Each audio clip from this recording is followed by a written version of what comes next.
तो आज हम लोग उसी के आगे का टॉपिक पढ़ेंगे, रिकॉम्बिनेशन में ही double strand break model discuss करेंगे बेसिकली।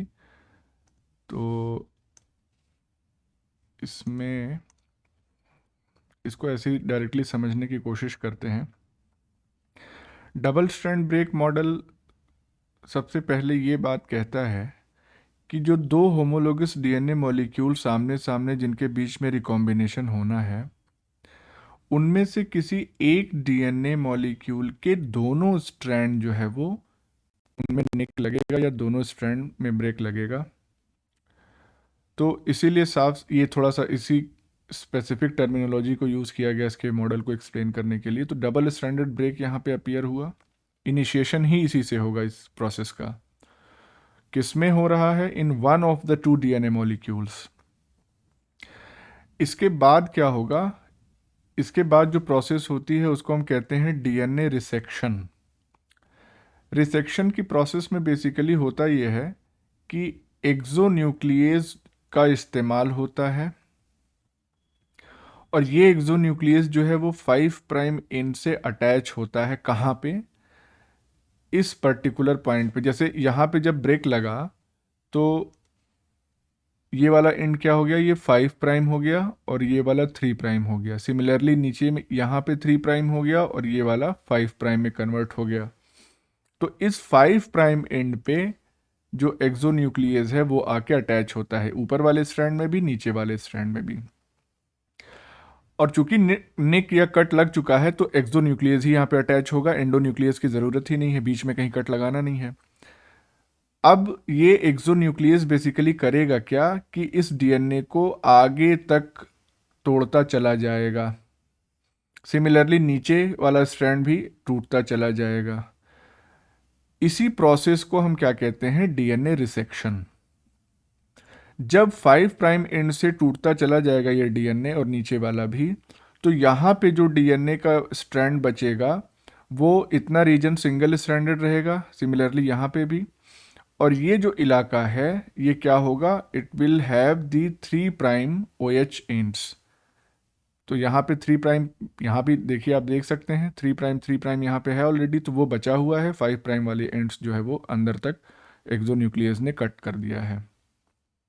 तो इतना काम हो गया। इसके बाद अगले स्टेप में क्या होता है? अगले स्टेप में होता है strand invasion and formation of D loop. तो स्ट्रैंड इन्वेजन कहें या इसको सिंगल स्ट्रैंड इन्वेजन कह देते हैं। अब देखिए, ये वाला जो स्ट्रैंड है,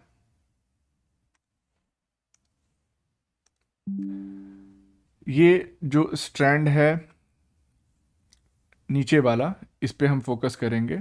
ये स्ट्रैंड जो है वो नीचे वाले डीएनए मॉलिक्यूल के डबल स्ट्रैंड के बीच में इन्वेड कर रहा है, अंदर घुस रहा है।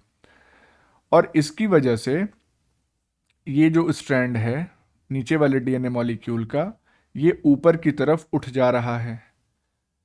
इसी को हम क्या कह रहे हैं? D loop. तो डी लूप किस वजह से बन रहा है? Because of single strand invasion with in the 2 strands of the other DNA molecule. और जब स्ट्रैंड इन्वेड कर जाएगा तो ये रीजन क्या कहलाएगा? This will be called heteroduplex. तो हेटेरोडुप्लेक्स फॉर्मेशन भी हो गया। यहाँ पे 3 प्राइम OH होने से, यहाँ जहाँ पे एरो लगा हुआ है वो 3 प्राइम OH है। इसके होने से एक फ़ायदा क्या होता है कि ये जो 3 प्राइम OH एंड है ये प्राइमर की तरह एक्ट करता है, क्योंकि हमको मालूम है डीएनए पॉलीमरेज एक्सटेंड कर सकता है स्ट्रैंड को, नया सिंथेसिस नहीं कर सकता। तो इस डीएनए पॉलीमरेज को 3 प्राइम OH एंड चाहिए ही, तभी वो नए न्यूक्लियोटाइड्स वहाँ पे ऐड कर पाएगा। तो ये ऑलरेडी अवेलेबल है, तो ये प्राइमर की तरह एक्ट कर रहा है फॉर न्यू डीएनए सिंथेसिस। तो अगले स्टेप में नए डीएनए की सिंथेसिस हो जाएगी। जो डॉटेड लाइंस रिप्रेजेंट कर रही हैं वो क्या कर रही हैं कि इस डायरेक्शन में डीएनए की सिंथेसिस हो रही है। तो एक्सटेंशन हो रहा है 3 प्राइम OH एंड्स का by DNA polymerase, no doubt. और इससे क्या होता है कि जो डी लूप है पूरा का पूरा, यहाँ पे आप देखिए बहुत छोटा सा डी लूप बना था, अब ये डी लूप जो है वो और ज़्यादा एक्सटेंड कर रहा है। तो यानी कि डी लूप का एनलार्जमेंट हो रहा है। किस वजह से? जैसे जैसे डीएनए की सिंथेसिस अपोजिट डायरेक्शन में होती जा रही है। फिर इसके बाद अगले स्टेप में क्या होगा कि ये जो स्ट्रैंड जो एक्सोन्यूक्लियस ने ख़त्म कर दिया था वो वापस से सिंथेसाइज होके और फिर जिस स्ट्रैंड में इन्वेजन जिस स्ट्रैंड में एक्सोन्यूक्लियस एक्टिविटी हुई थी उससे जाके फिर से फ्यूज कर जाता है। यहाँ पे देखें अगर ध्यान से तो इस तरीके से हमको दो हॉलीडे जंक्शंस जो है वो यहाँ पे मिल जाते हैं। तो ब्रांच माइग्रेशन हो रहा है, ब्रांच माइग्रेशन भी हम एक्सप्लेन कर चुके हैं, वही है बेसिकली एक्सटेंशन जो डीएनए का हो रहा है वो ब्रांच माइग्रेशन में ही हेल्प कर रहा है। And it leads to formation of two Holliday junctions. ये दोनों हॉलीडे जंक्शंस बाद में रिजॉल्व हो जाएंगे, यानी कि नेक्स्ट स्टेप क्या होगा, रिजोल्यूशन का। ये भी हम आपको बता चुके हैं रिजोल्यूशन किस किस तरीके से हो सकता है। क्रॉसओवर प्रोडक्ट भी बनते हैं, नॉन क्रॉसओवर प्रोडक्ट भी बनते हैं। तो फाइनली रिजॉल्व होके और जो रिकॉम्बिनेशन की प्रोसेस है ये कंप्लीट हो जाएगी। तो यही है डबल स्ट्रैंड ब्रेक मॉडल। तो ये भी ठीक है, ये समझ गए आप। होमोलोगस रिकॉम्बिनेशन खत्म। अब हम बात करेंगे साइट स्पेसिफिक रिकॉम्बिनेशन की। शॉर्ट में इसको एसएसआर कह दे रहे हैं क्योंकि आगे कई बार इसको लिखना पड़ेगा। अब ये साइट स्पेसिफिक रिकॉम्बिनेशन जैसा कि हमने कंपेयर किया था दोनों को, होमोलोगस और साइट स्पेसिफिक को, तो वहाँ पे भी बताई थी ये बात कि ये कहाँ पे होता है। ये ऐसे डीएनए मॉलिक्यूल्स में होता है साइट स्पेसिफिक रिकॉम्बिनेशन। क्यों नहीं हो रहा है?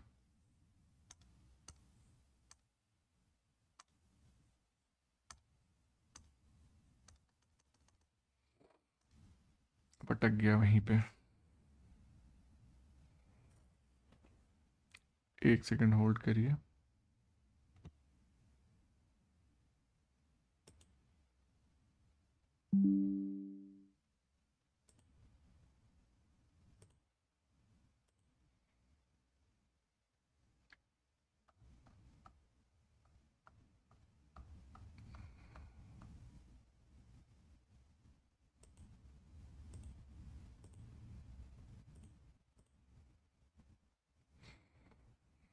हम्म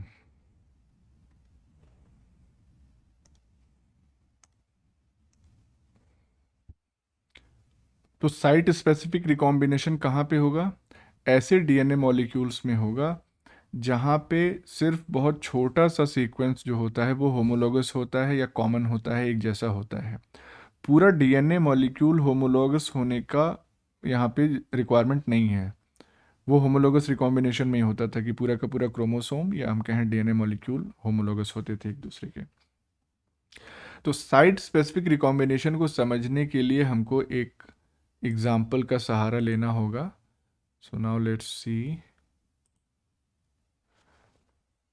एग्जाम्पल क्या है।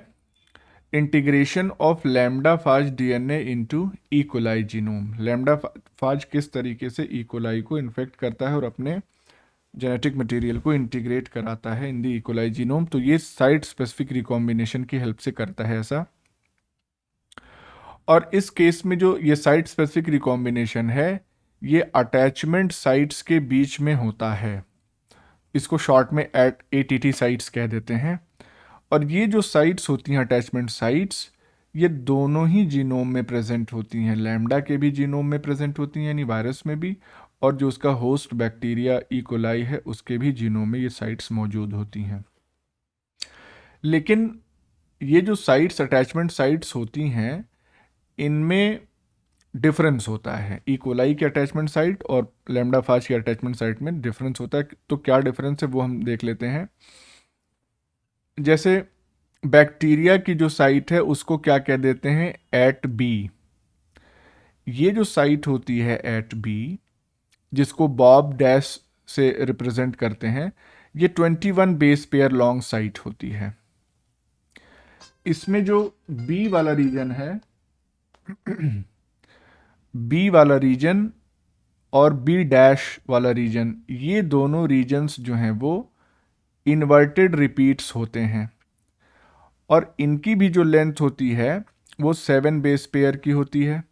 तो बी की भी लेंथ 7 बेस पेयर की, बी डैश की भी लेंथ 7 बेस पेयर की, और इन दोनों के बीच में जो सीक्वेंस होता है जो सेंटर पे पाया जाता है वो भी 7 बेस पेयर का सीक्वेंस होता है। ये जो लिखा हुआ है T T T A T A C, इसको कहते हैं ओ, ये सेंटर वाला, और इसको हम कोर सीक्वेंस कहते हैं। तो कोर सीक्वेंस क्योंकि सेंटर में है, और यही इंपॉर्टेंट सीक्वेंस है क्योंकि एक्चुअल जो रिकॉम्बिनेशन की प्रोसेस है वो इसी कोर सीक्वेंस में होती है। तो ये तो अरेंजमेंट हो गया ई कोलाई में पाए जाने वाली अटैचमेंट साइट का, एट बी जिसको कह रहे हैं, या बॉब डैश शॉर्ट में कह देते हैं। इसके बाद यही साइट, अटैचमेंट साइट, लैम्डा फाज में भी पाई जाती है जिसको हम एट पी कह रहे हैं क्योंकि ये फाज में, पी फॉर फाज, और इसको पी ओ पी डैश से रिप्रेजेंट करते हैं। इसका जो साइज होता है वो ज़्यादा बड़ा होता है, 250 बेस पेयर का। यहाँ पे 21 बेस पेयर का देखिए, 7 बेस, 7 ये 7 ये 7 ये, तीनों 7 7 7, तो 7, ये टोटल कितना हो गया, 21 हो गया। यहाँ पे अगर ध्यान दीजिए तो यहाँ पे जो ओ साइट है, ये ओ साइट सिमिलर है बिल्कुल ऊपर जो हम ई कोलाई की ओ साइड देख रहे हैं उससे, कोई डिफरेंस नहीं है। T T T A T A C, यहाँ पे भी T T T A T A C, तो कोई डिफरेंस नहीं है। इन्वर्टेड रिपीट भी यहाँ पे 7 7 बेस पेयर का ही होता है, लेकिन उसके बियॉन्ड का कुछ रीजन जो है वो भी इंक्लूड कर लेते हैं हम पी और पी डैश में। इंटीग्रेशन के दौरान वो अपना रोल प्ले करता है, यानी कि इस जीनोम के, वायरल जीनोम के इंटीग्रेशन में जब वो बैक्टीरिया में इंटीग्रेट करता है तो उसमें ये साइट्स भी रोल प्ले करती हैं। तो इस तरीके से ये अरेंजमेंट हमने देख लिया अटैचमेंट साइट्स का ई कोलाई में और लैम्डा फाज में। अब ये जो रिकॉम्बिनेशन की इवेंट है, यानी कि साइट स्पेसिफिक रिकॉम्बिनेशन जो होगा लैम्डा जीनोम और बैक्टीरियल जीनोम के बीच में, इसको कौन कैटेलाइज करता है? लैम्डा इंटीग्रेज एक एंजाइम होता है। ये लैम्डा इंटीग्रेज बेसिकली क्या है? एक टायरोसिन रिकॉम्बिनेज है। रिकॉम्बिनेज तो है, ये रिकॉम्बिनेशन कराएगा, पर टायरोसिन जो होता है ये इसका एक्टिव एमिनो एसिड या एक्टिव सेंटर होता है। लैम्डा इंटीग्रेज को कोड कौन करता है? फाज। जाहिर सी बात है, लैम्डा इंटीग्रेज लिखा है तो लैम्डा फाज ही इसको कोड करेगा। और ये इंटीग्रेज फैमिली का एक मेंबर है लैम्डा इंटीग्रेज। इसको टायरोसिन रिकॉम्बिनेज फैमिली भी कहते हैं। जो इंटीग्रेज फैमिली है, इस फैमिली को टायरोसिन रिकॉम्बिनेज फैमिली भी कहते हैं। इस फैमिली में बहुत सारे मेंबर्स हैं। जितने भी इसके फैमिली मेंबर्स हैं वो सब के सब टायरोसिन रेसिड्यू का इस्तेमाल करते हैं, जो कि कंजर्व्ड होता है, यानी कि हर एक मेंबर में ये टायरोसिन रेसिड्यू एक्टिव साइट पे पाया ही जाएगा। इसका काम क्या होता है टायरोसिन रेसिड्यू का? ये फॉस्फोडाइस्टर बॉन्ड को ब्रेक करता है डीएनए में, और कोवेलेंटली खुद अटैच हो जाता है 3 प्राइम फॉस्फेट ग्रुप से, टायरोसिन रेसिड्यू। इसकी जो मैकेनिज्म है, अगर आप ध्यान से फिर से रिवाइज करके देखेंगे तो टाइप 1 टोपोआइसोमेरेज जो था, टाइप 1B, उसकी तरह से ही इस टायरोसिन रिकॉम्बिनेज की मैकेनिज्म होती है, या लैम्डा इंटीग्रेज की। तो ये तो इसका मैकेनिज्म हमने देख लिया। इसके अलावा, यानी इस एंजाइम के अलावा, डीएनए का जो इंटीग्रेशन है उसको और क्या क्या चीज़ें चाहिए? तो इंटीग्रेशन होस्ट फैक्टर की रिक्वायरमेंट होती है, IHF। अब ये जो इंटीग्रेशन होस्ट फैक्टर एक प्रोटीन है बेसिकली, जो कि ई कोलाई या बैक्टीरिया ही एनकोड कर रहा है। लैम्डा इंटीग्रेज को फाज इनकोड कर रहा था, और IHF को बैक्टीरिया या ई कोलाई एनकोड कर रहा है। ये कैसी प्रोटीन है? ये एक sequence dependent DNA binding protein है। स्पेसिफिक सीक्वेंस ऑफ डीएनए से जाके ये अटैच होगी। इसका साइज होता है 20 किलो डाल्टन। 2 सब यूनिट्स होती हैं, और ये जो दोनों सब यूनिट्स होती हैं ये अलग अलग होती हैं, मतलब हेट्रोमर है। ये करता क्या है बेसिकली, तो ये डीएनए में लार्ज बेंड्स, मतलब डीएनए को मोड़ने का काम करता है ये प्रोटीन इंटीग्रेशन होस्ट फैक्टर जो है। इसके अलावा ये क्या करता है या कैसे मोड़ता है, तो ये 3 साइट्स से बाइंड करता है, और वो तीनों साइट्स जो होती हैं लगभग 20 बेस पेयर की होती हैं। अभी इसका डायग्राम भी हम दिखाते हैं तो उसमें क्लियर होगा थोड़ा। और तीनों साइट जो है वो जिससे ये बाइंड कर रहा है आईएचएफ या इंटीग्रेशन होस्ट फैक्टर, वो तीनों साइट 20-20 बेस पेयर की होती हैं लगभग। और ये साइट्स होती कहाँ पे प्रेजेंट हैं, एट पी में। एट पी यानी अटैचमेंट साइट ऑफ लैम्डा फाज। तो उन तीनों साइट्स से जब ये बाइंड कर जाता है इंटीग्रेशन होस्ट फैक्टर, तो उससे क्या होता है, जो लैम्डा इंटीग्रेस बाइंडिंग साइट है डीएनए में, उसको पास पास ले आ देता है। तो जब दोनों लैम्डा इंटीग्रेस बाइंडिंग साइट्स पास पास आ जाती हैं डीएनए आर्म्स की, तो उसके बाद जो है इंटीग्रेस जुड़ेगा और फिर रिकॉम्बिनेशन की एक्टिविटी फैसिलिटेट कराएगा। जब इंटीग्रेशन हो जाता है तो जो अटैचमेंट साइट्स हमने देखी थी एट बी बैक्टीरिया में और एट पी फाज में, उन दोनों साइट्स का हाइब्रिडाइजेशन हो जाता है, मिक्सअप हो जाता है। और इस हाइब्रिडाइजेशन की वजह से अब 2 नई साइट्स जो है वो अपीयर हो जाती हैं, जिसको हम एट एल कहते हैं। इसका स्ट्रक्चर क्या है, बी ओ पी डैश। और दूसरे को हम कहते हैं एट आर, इसका स्ट्रक्चर क्या है, पी ओ बी डैश। पहले क्या था, एट बी जो थी वो बी ओ बी डैश थी, एट पी जो थी वो पी ओ पी डैश थी। लेकिन जब दोनों हाइब्रिडाइज कर गई तो 2 नई साइट्स अपीयर हुई, तो बी ओ पी डैश और पी ओ बी डैश। इसके बाद क्या होता है कि लैम्डा फाज डीएनए जो इंटीग्रेट किया है या रिकॉम्बाइन किया है विद द बैक्टीरियल डीएनए, उसके बाकी पोर्शन को, यानी कि जिस साइट पे रिजॉल्व भी तो करना है उसको रिकॉम्बिनेशन होने के बाद, तो एक्सीजन जो होगा रिजोल्यूशन पर्पस के लिए, उसके लिए एक और रिकॉम्बिनेशन इवेंट चलेगी। और वो रिकॉम्बिनेशन इवेंट होगी एट आर और एट एल साइट्स के बीच में। शुरुआत कहाँ से हुई थी, एट पी और एट बी साइट्स के बीच से, लेकिन जब रिजोल्यूशन होगा तो वो एट आर और एट एल साइट पे फिर से एक रिकॉम्बिनेशन इवेंट होगी। ये जो रिकॉम्बिनेशन हो रही है between att R and att L, इस रिकॉम्बिनेशन को भी इंटीग्रेज ही कैटेलाइज करता है। लेकिन इसको कैटेलाइज करने के लिए इसको आईएचएफ की तो रिक्वायरमेंट होती ही है, इंटीग्रेशन होस्ट फैक्टर जो बैक्टीरिया कोड कर रहा है। इसके अलावा एक और प्रोटीन की रिक्वायरमेंट होती है जिसको हम एक्साइएस या जिस प्रोटीन कहते हैं।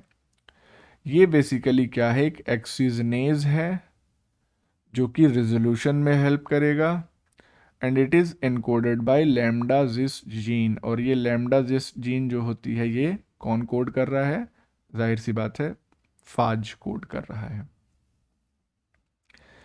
अब इसमें आप अगर ध्यान से देखें तो जब एट पी और एट बी साइट का इंटीग्रेशन होता है तो हाइब्रिडाइजेशन हुआ इन दोनों का, जिससे हमको एट एल और एट आर साइट्स मिली। पॉप डैश बॉप डैश से बॉप डैश और पॉप डैश मिल गया हमको।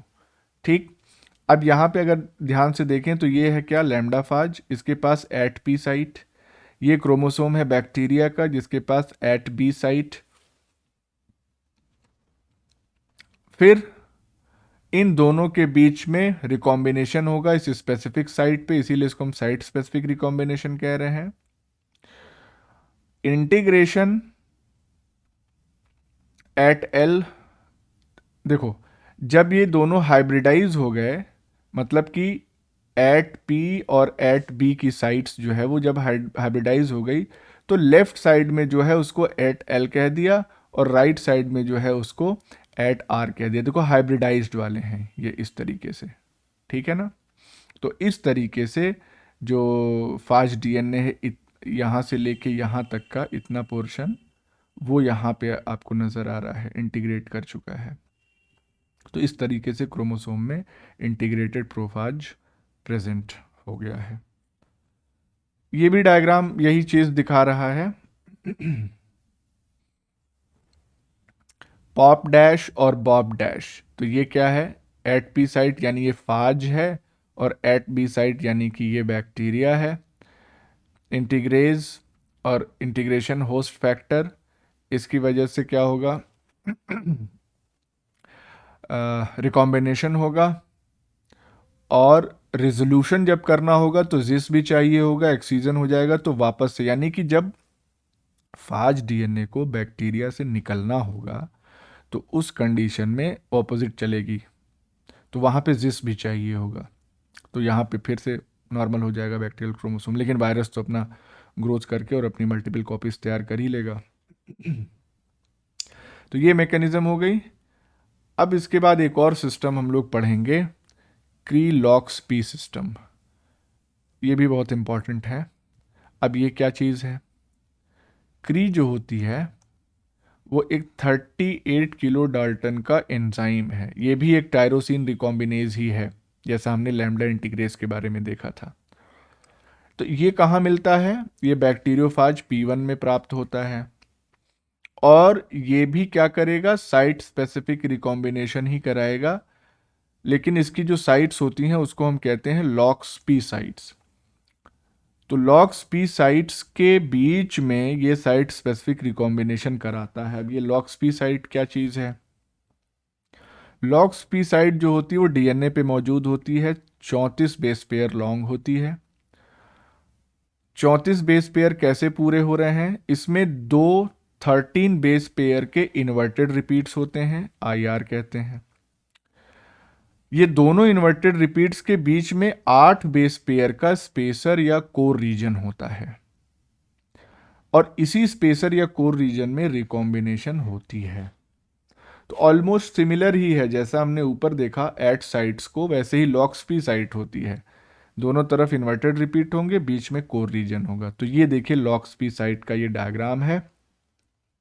ये इन्वर्टेड रिपीट हो गया 13 बेस पेयर का, इधर इधर भी हो गया 13 बेस पेयर का, और ये 8 बेस पेयर का स्पेसर रीजन ये हो गया।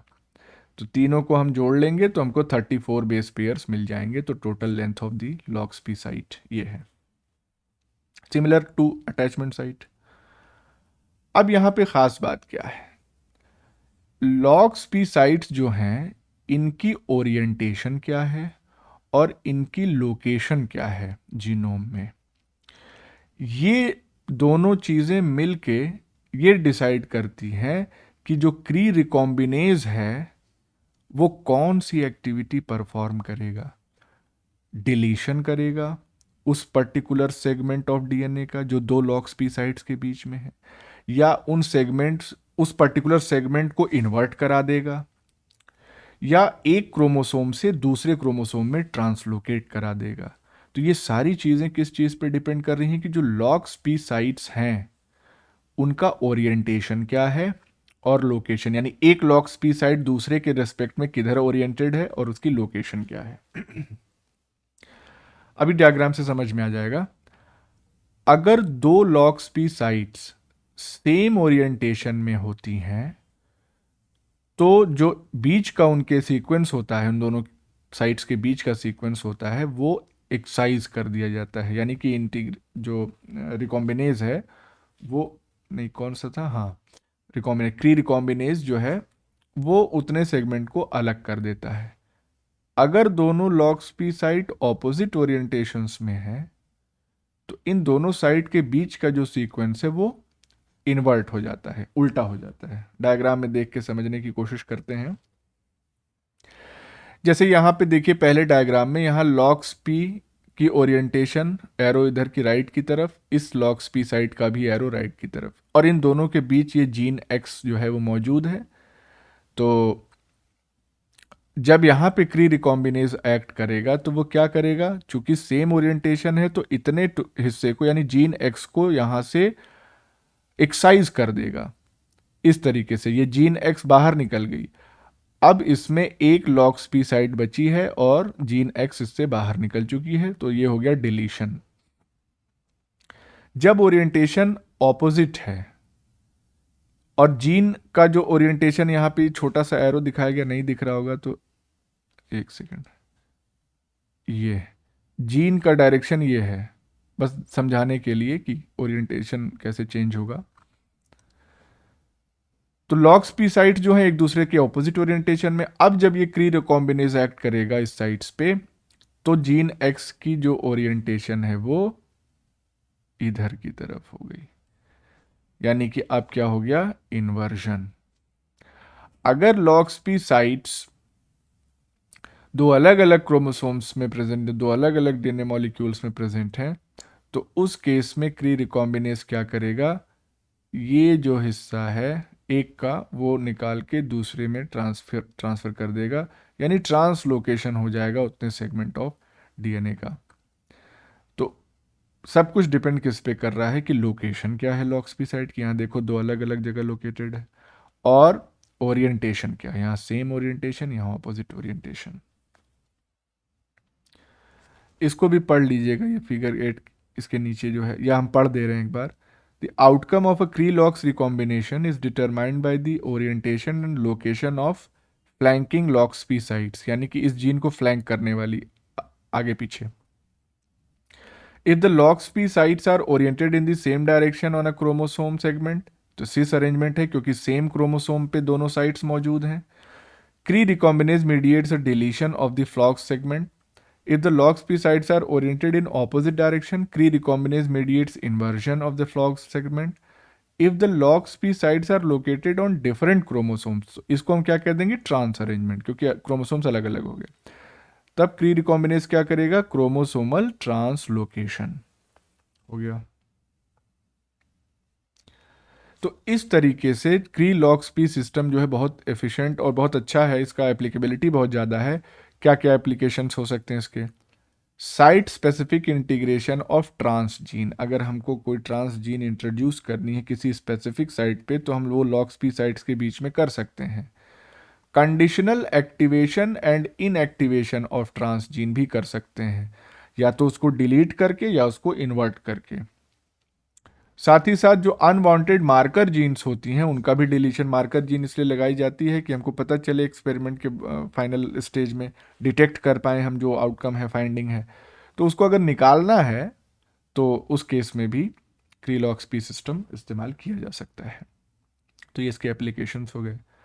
इसी से मिलता जुलता एक और सिस्टम होता है FLP FRT सिस्टम, क्री-लॉक्स पी जैसा ही है बिल्कुल, सिमिलर टू क्री-लॉक्स पी। इसमें कौन कौन से कंपोनेंट्स हैं, इसमें सबसे पहला कंपोनेंट है FLP रिकॉम्बिनेज। वहाँ पे कौन सा था, क्री रिकॉम्बिनेज था, यहाँ FLP रिकॉम्बिनेज है। ये कहाँ से मिलता है, यीस्ट से। क्री कहाँ से मिल रहा था, बैक्टीरियोफाज P1 से। अब ये जो FLP रिकॉम्बिनेज है ये किस चीज़ को रिकॉग्नाइज करता है, FLP रिकॉम्बिनेज टारगेट को, यानी FRT सीक्वेंस।